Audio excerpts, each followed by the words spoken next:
Or Haïm Akadosh, Parashat Vaïgash.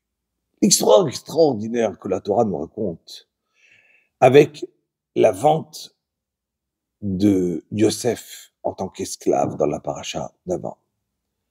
Et Yosef va reconnaître ses frères. Les frères ne vont pas reconnaître Yosef. Et là va commencer toute l'histoire que la Torah nous raconte, comment Yosef, il va leur faire croire qu'il va penser sur eux comme si c'était des espions.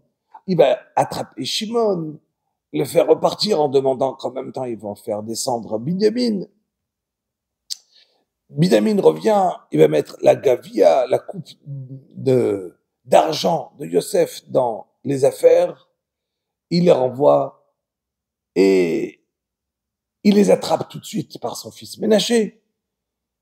Quand ils redescendent vers Yosef, là commence une grande discussion au début de la paracha avec Gachelav Yehuda. Yehuda vient vers Yosef, il lui dit « Adkan, écoute-moi bien, ou tu me rends Binyamin, ou ça commence la guerre. » Et il est capable de partir, de lui dire « Tu sais, pour moi, on a déjà tué Shrem, mes deux frères. On se partage Mitzrayim. » Tout de suite, il a entendu combien de portes, combien de shuvakim, les points faibles d'Égypte. Il dit à ses frères, moi je prends 3 sur moi, il y en avait 12. Moi j'en prends 3 sur moi, vous 9. Yehuda était le plus fort de la famille. Et il s'assure qu'il peut en même temps, il n'a pas peur de Yosef, qu'il ne sait pas que c'est Yosef. Et il veut absolument délivrer Binyamin. À ce moment-là, il y a Yosef qui va se dévoiler et dire « Ani Yosef ».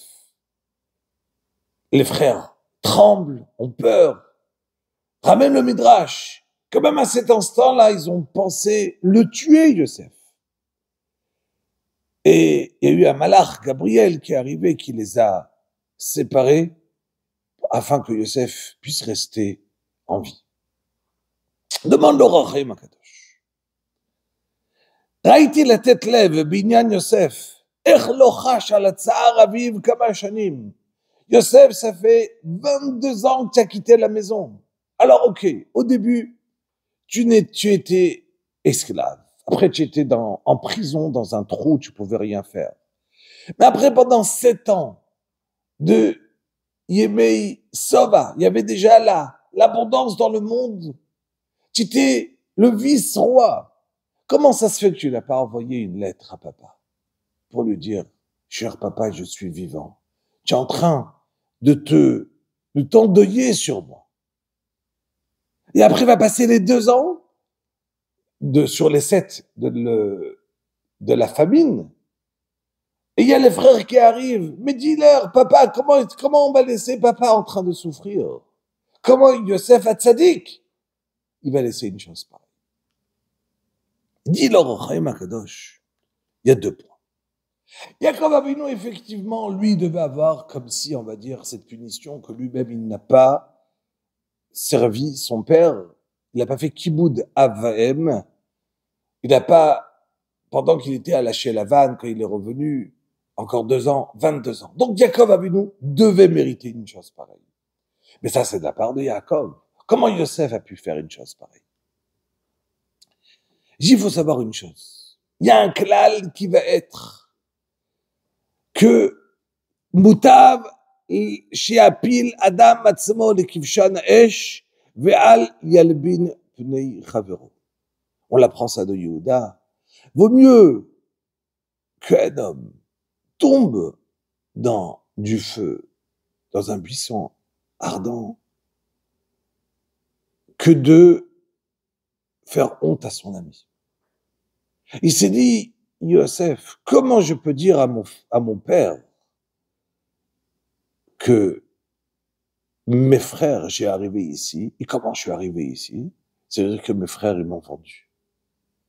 La honte que les frères vont avoir à cet instant, il dit, l'Orachem Akadosh, v'chash al kavod ha'achim elei vayisham lifnei Yaakov, v'yitzrak v'chol zerav Yaakov.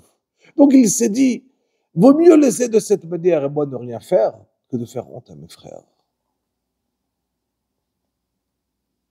Qu'est-ce qu'il a fait? Il dit, il s'est organisé en une telle manière que il les a fait descendre. Quand il les a vus, il a commencé à leur parler, leur faire croire qu'il y a un problème. Doucement, doucement, leur montrer, leur donner de l'argent, leur donner, être proche d'eux, qu'ils vont apprendre à le connaître.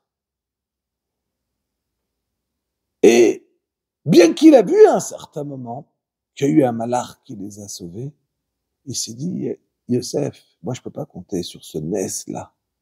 Sur ce Nes que moi je vais annoncer à Yaakov, à mon frère, à mon père. Qu'est-ce qui va se passer? Le frère, il va avoir honte. Et encore à part ça, il dit leur Rahim Akadosh. Yaakov Avinu, qu'est-ce qu'il aurait pu faire à cet instant? Il aurait pu maudire ses enfants.